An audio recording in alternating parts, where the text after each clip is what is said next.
Hai semua, nama aku Zuma. Inilah aku. Aku ni suka makan. Ke mana-mana pun aku makan. Tak kisahlah orang kata apa. Janji perut aku kenyang. Hehehe. Ha, tengoklah dia tu. Dan bertugas pun nak makan. Ish. Teruk betul. Yang ni pula Firdaus. Dia ni nakal sangat-sangat. Selalu kena barangan cikgu. Paling banyaklah buat hal. Tengok tu, buat masalah lagi. Jauhnya bola tu terbang sampai pecah tingkap. Kan kena marah dengan cikgu. Hahaha. Yang ni aku nak perkenalkan pun rasa ngantuk. Nama dia Abdillah. Dia ni suka sangat tidur dalam kelas. Tapi tidur-tidur dia pun markah periksa dia tinggilah juga. Hai, macam manalah dia buat. Storms, they will come.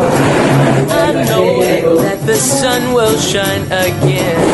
He's my friend and he says that we belong together. And I'll sing a song to break the ice. Just a smile from you would suffice.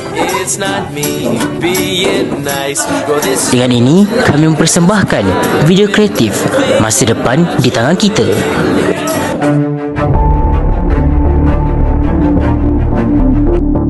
Kami hidup dalam satu dunia yang amat menyedihkan. Setiap hari kami terperangkap dalam satu perkara, kesesakan lalu lintas. Hai, tengok kiri jam, tengok kanan pun jam. Rasa macam nak tinggal tidur je macam Abdillah. Di tepi jalan pula sampah berlonggok-longgok. Makanan basi, botol, plastik, semua ada. Sungai pun dah tercemar. Bau dia, busuk gila. Ish. Tengoklah tu, bertaburan sampah di atas jalan. Hai, baiknya dia ni. Tapi, apa yang dibebel-bebel tu nak? Dan yang paling tak tahan, belakang rumah saya ada satu kandang lembu. Bau dia, macam bom najis meletup. Udara pun boleh tercemar. Hai, macam manalah rakyat Malaysia nak duduk dalam keadaan macam ni?